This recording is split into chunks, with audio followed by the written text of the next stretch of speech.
In my view, I feel like the reasons why such could be the case are, much as they might seem particularly straightforward, are a few.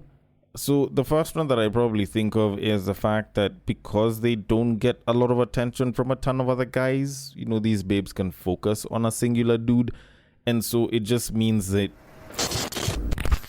the royal penis is clean, Your Highness. welcome to the Breakdown Podcast, where I talk about love, sex, and relationships from a guy's perspective, as well as a bunch of other guy shit. The man on the mic is a man who might find it hard to breathe if you've got that asthma. He's also a man who continues to include running his mouth to his cardio routine. It is none other than your tall, dark, and mildly handsome man, Sir Denver B. And I am here to speak about love and size, because both of these things, for some reason, just seem to have so much in common in this episode, and even in reality to some degree, because apparently there is a recent study that is saying that if you love bigger, then you will be happier. And there is also someone who is coming out to say that apparently if you do not have a big wallet as a man, then you will not receive enough love. At least not enough that your woman will stay loyal to you. And I do want to handle both of those because there's something about both those situations that seems a little bit weird, but also might make some sense in some instances. And that's what I do intend on discussing on this episode, and I'm hoping that you do actually listen to the end. And should you like it, should you not like it, should you have a different form of feedback, or should you want to suggest a potential topic and or guest that I should have on the podcast, then the DMs are always open. The social media is usually in the description, and should you not feel like going through all of that and you just want to listen, then you can listen all the way till the end, because I always mention the social media there. But all in all, I do hope that you're enjoying what it is that you're listening to, and you do actually listen all the way till the end. Now, with that said, I want to get into this whole love and size comparison and see just how much correlation there might be there by kicking things off with a story on plus-sized people.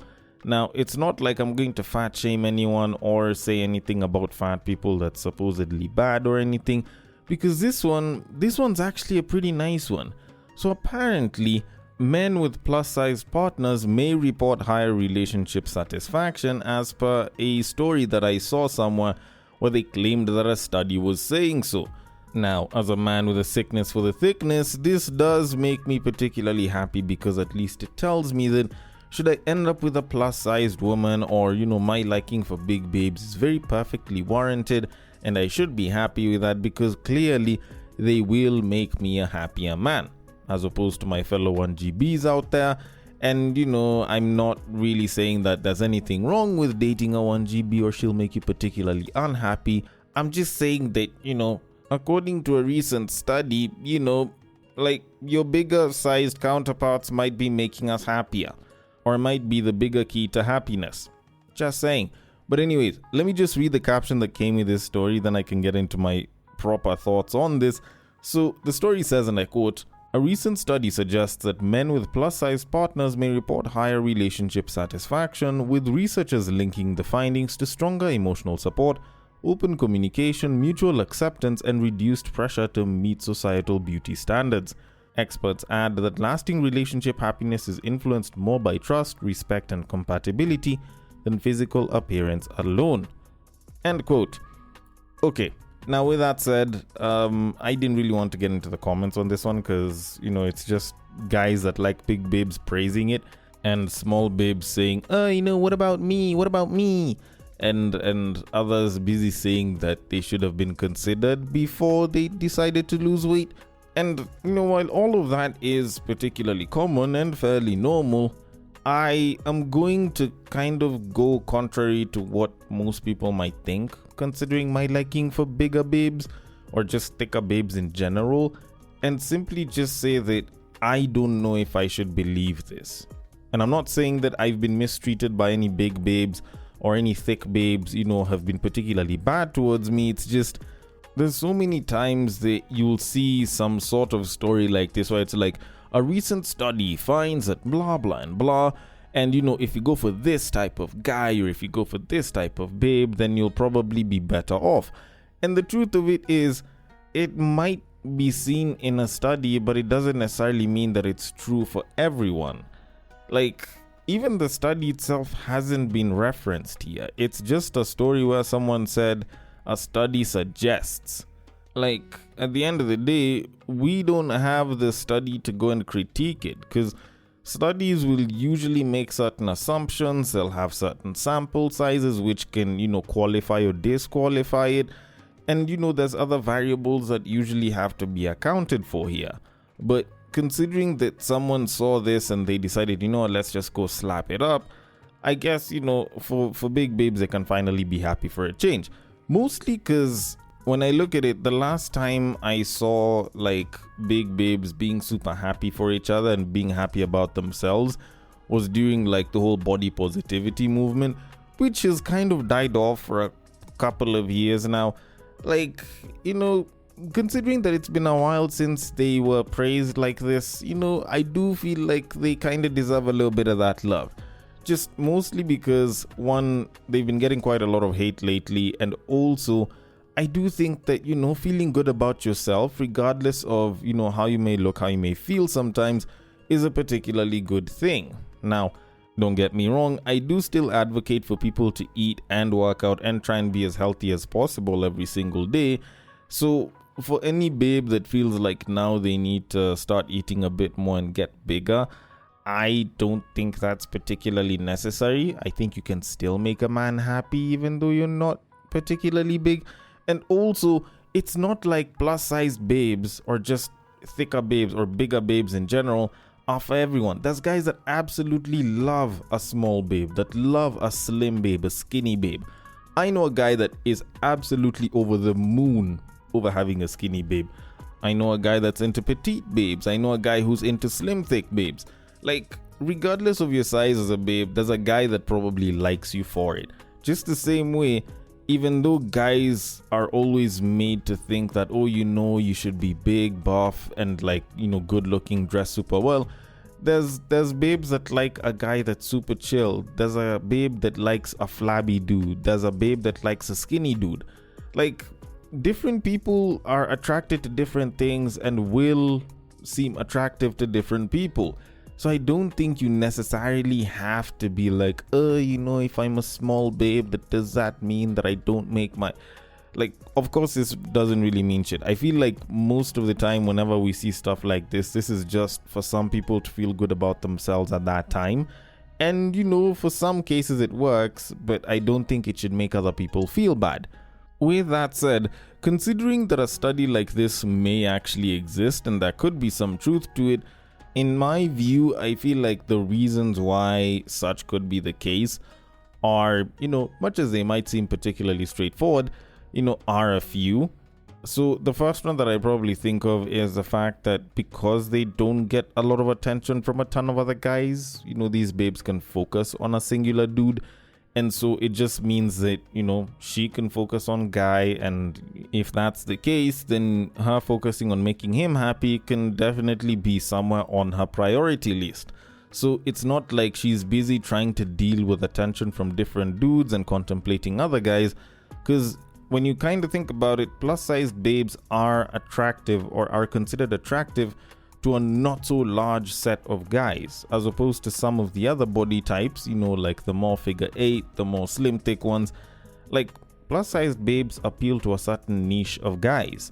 So, of course, if there's less space to focus on other guys, then there's probably more space to focus on her man. Then the other reason is because she is with a guy that loves her because she is plus-sized, then she knows for a fact this guy loves her for her. One of the biggest problems with being a particularly good-looking person, and I feel like this is something that probably doesn't get talked about enough because of all the, pretty privilege type shit that is usually discussed out here, is the fact that pretty privilege can help you bag someone, and it'll get you a ton of attention from people, and that can get you a couple of perks, and that's all fine and dandy. But at the same time, it does make it harder to nail a partner that wants to be with you for you. Like, it's not a simple, straightforward, I love this woman because she's been the most amazing person. She does A, B, C, and D so great. Oh, she's smart, and so on. It's, this babe is fucking attractive, and I want to be with her. And oftentimes that results in the issue of a guy not knowing whether he's with a babe because of lust, because of love, or just a simple infatuation because this babe is a 10 or something close to that. So you find that this guy or these guys will go, they'll hit on a babe. Hell, you could even flip the genders. But you'll find that this person is considered attractive, so people are attracted to this person, but it's mostly for lustful means, or it's like an ego boost for them to bag such a person. So they'll go, they'll put the effort, and you find that this very attractive person is like, oh, so this person actually cares about me. And then they end up with said person, and then the person gets tired of them after a short period of time, and suddenly it's like, I'm not even feeling this babe, she's annoying, or she's absolutely shit at this, or she doesn't seem like she's got brains and shit. And you hear that a lot from guys, and it's like, but I thought you wanted to be with this person because you wanted to be with them, like you loved or you really, really liked the person that you were with. Yet, in reality, it was just a bunch of lust or just a reputation boost that they were looking for.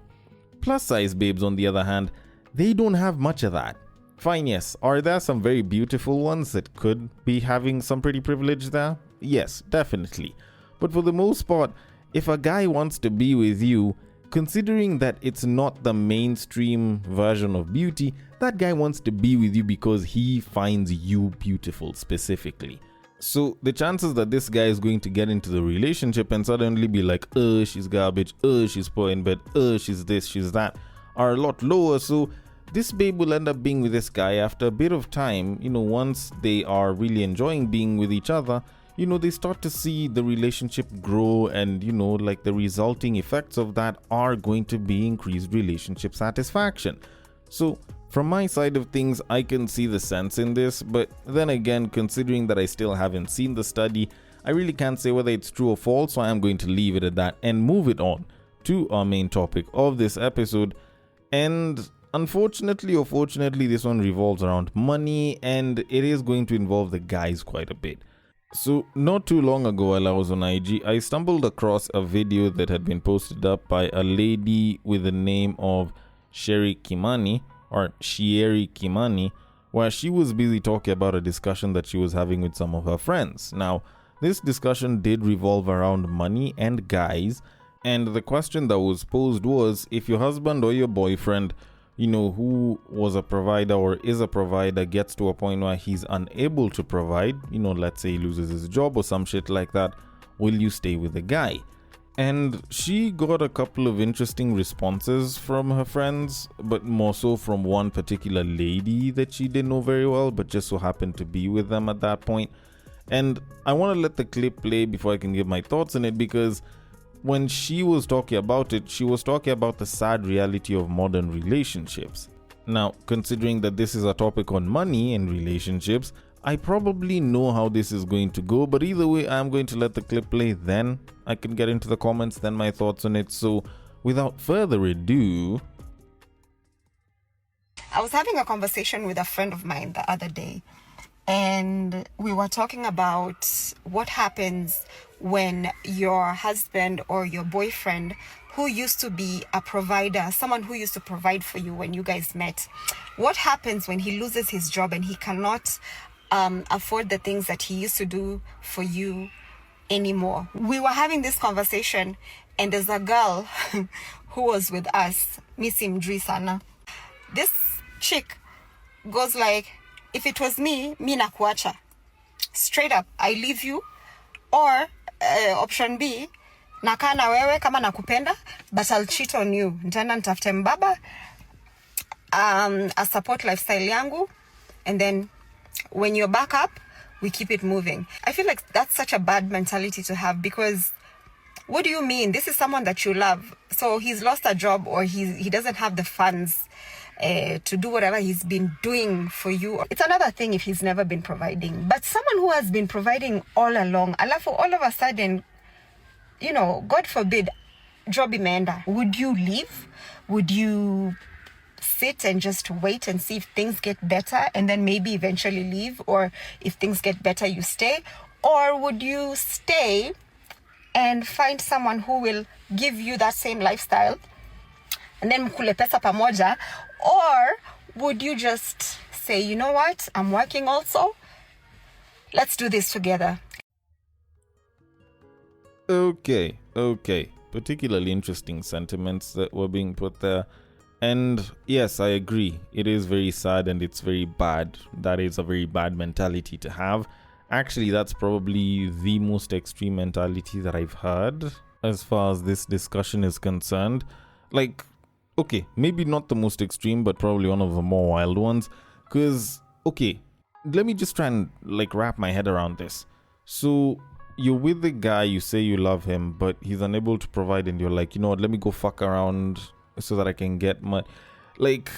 I have questions about this. First of all, being what kind of lifestyle do you want that you're unable to provide for yourself? That you have to depend on a guy to give it to you, and if your main man isn't going to give you, you're going to find a sponsor who will. And also, is it that you have two pussy holes and one is for business, the other one's for pleasure? I don't know. I have so much that I could probably just do from just that one babe's response to this. But instead of doing that, I want to first get into the comments, then give my thoughts on the entire thing, because I don't think that this discussion is supposed to be very specific to that one response. So let me get into the comments on this. So the first comment that I saw said, and I quote, "Remove love from that story, please, then start the narration from the top." End quote. And okay, I'm really not a fan of this mentality because it kind of makes it seem as though the love is going to fade and people won't love each other after a while. So you shouldn't have that mentality. But at the same time, when you're getting to be with someone, should you not include such a thing? Is it not the reason why you chose to be with said person? So removing it from this entire discussion, I think, while it does still carry merit, it doesn't necessarily mean that it's the right thing or the best thing to do. But anyways, let's kind of just throw that one aside, move on to the next one, which said, and I quote, "That's when God shows you the true colors of people close to you." End quote. And to this, I agree. I totally agree. The saddest part about this is you find that a lot of guys who are doing particularly well for themselves end up choosing to be with someone, and they will go ahead, they will provide all of this. Then if they ever fall on bad times, that's when said babe now chooses to leave them or treat them like shit because they're not making as much, which now ends up forcing other guys who might be seeing that example to see themselves as not good enough to be loved if they're not resourceful, which can kind of make it a little bit toxic because that can also warrant them to also act a certain way if they have a little bit more in resources. Although I digress on that one, the point is, yes, it does show the true colors of the people close to you. You'll see whether you have people close to you who are, close enough to be family, or people who are just there because you had the money or because you had the means or the resources. So yes, this is particularly true. The next comment says, and I quote, "The reality of the matter is that most will leave or frustrate you so much till you just leave. I've lived it, speaking from personal experience." End quote. And it is a sad situation because I've heard more and more guys talk about this where they are in this position where they were doing particularly well, then once something happened and either they lost their job or they lost access to lots of money, suddenly on the list of things that they were losing, their partner is on that list. And I've heard that in so many different cases where it's I lost my car, I lost my house, my partner left me, and usually they'll be my wife or my girlfriend left me. And the frequency in which I've heard such things has forced a lot of guys into this position where they're like, you know what, I don't see why you should be so committed to a babe, because if you ever end up on hard times, they'll just leave you. And it's stuff like this that makes it seem that way.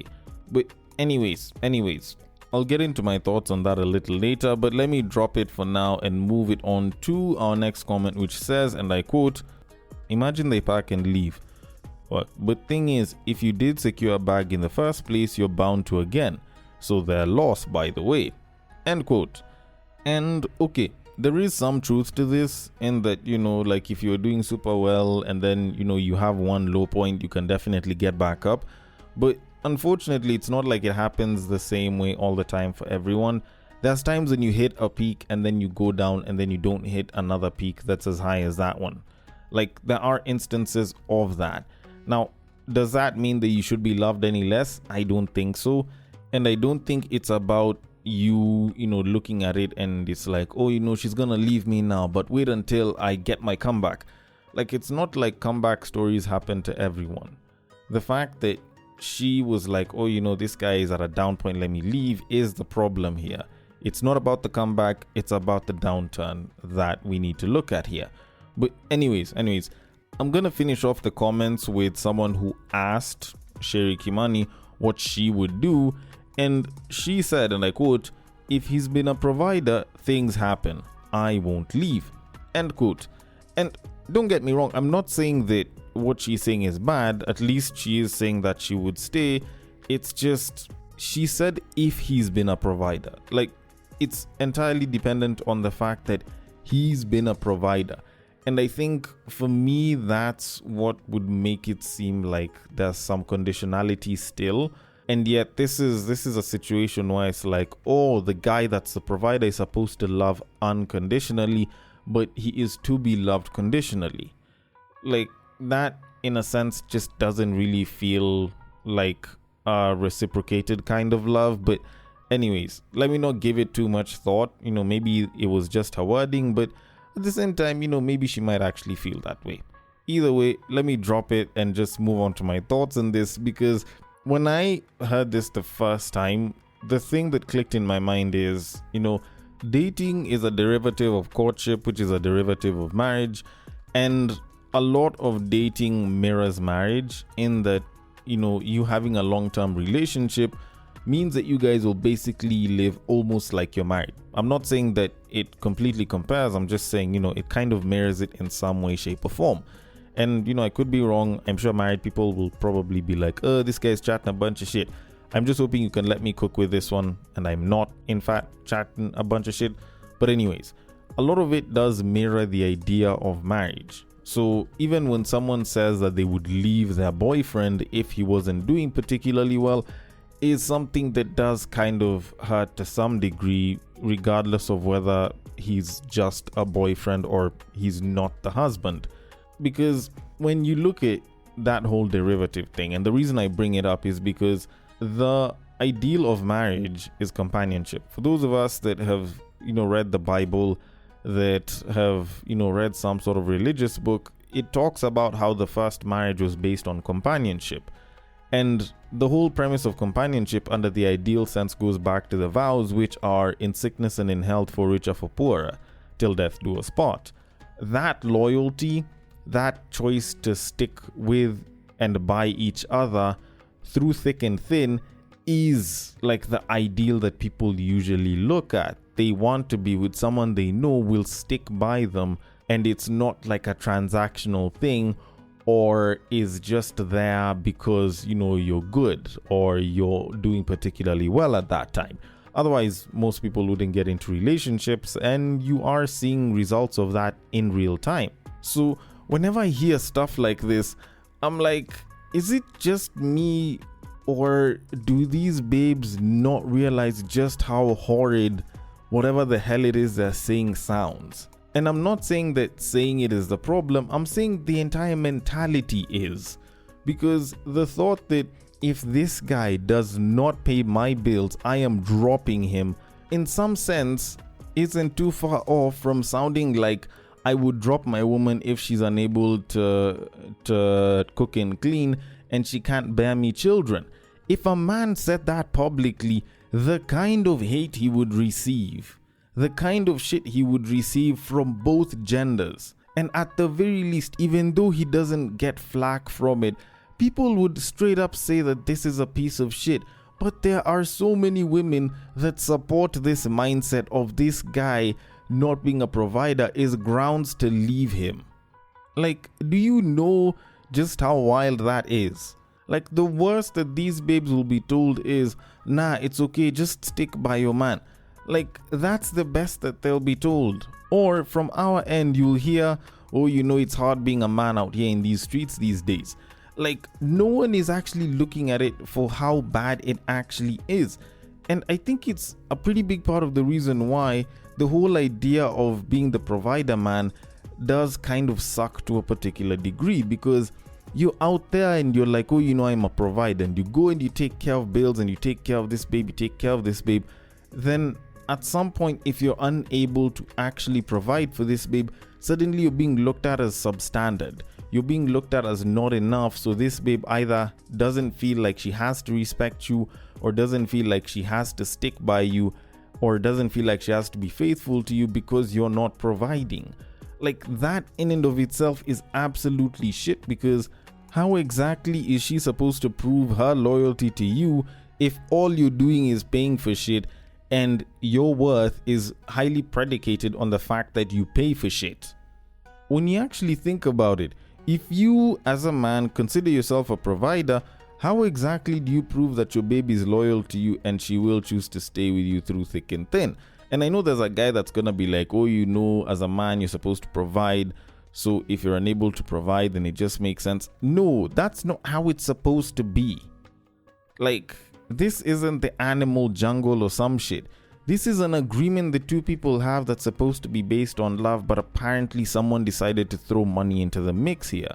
And so I do find it very odd whenever I hear such statements, and it's a part of the reason why I never call myself a provider just because of it. The fact that me considering myself a provider means that I can't entirely rely on a certain form of interdependence just makes it such that I don't know if my partner would stick by me if I'm not resourceful. I don't know if my partner would see more resourcefulness in me besides the fact that I pay bills.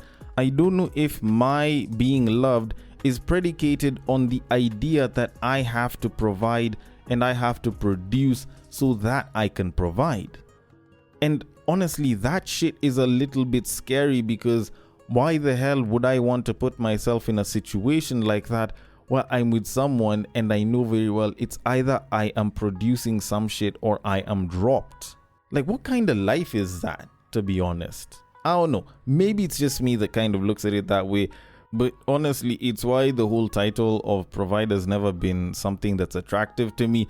And I've been very comfortable in saying that I'm not a provider. Like, hell, even that shit might even like lose me a date or two here and there. And I've never really cared too much about it, because at the end of the day, like, I've seen what the whole bit about saying, oh, I'm a provider has done to guys. I've seen the kind of financial ruin that it's brought a lot of guys. And it's all to sustain this ego of, oh, because I'm a man, I have to be a provider.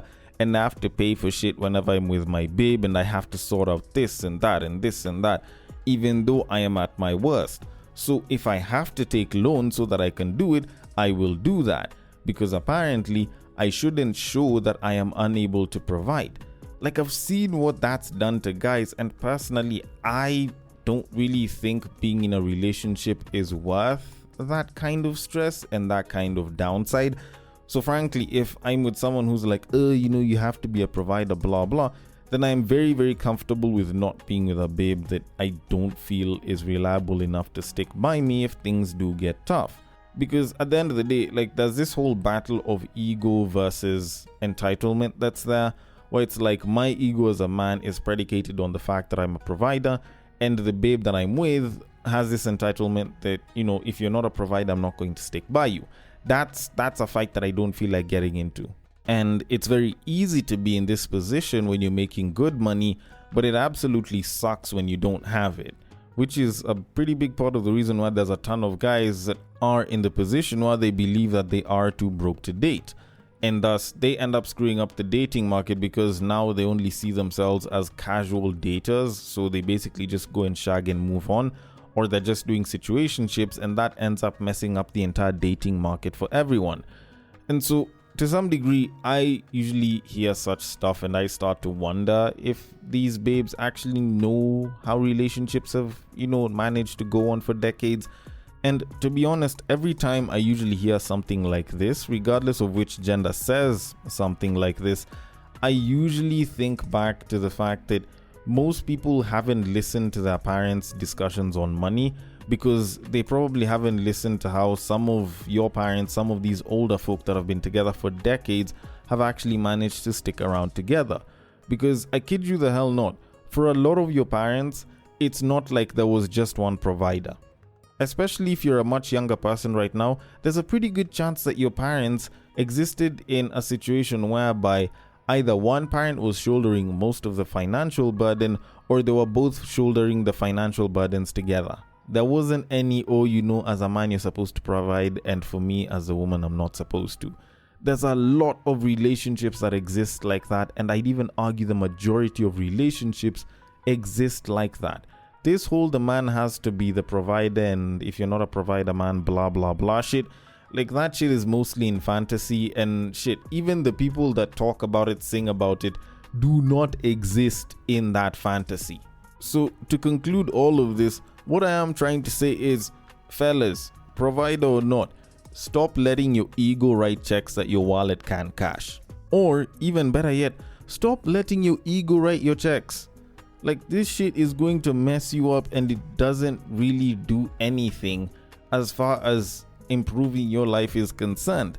So if you're unable to provide for a babe and she feels like she should leave, then it's okay, she can leave. Clearly she wasn't meant for you, and she probably isn't really the type of person that should stick around in your life, because she clearly isn't loyal. And if she is going to stick around, please reward that loyalty, and reward it fucking well. Such women are becoming few and far between, and we might as well make sure that they are rewarded for that, so that we can deter more women from having the other mentality.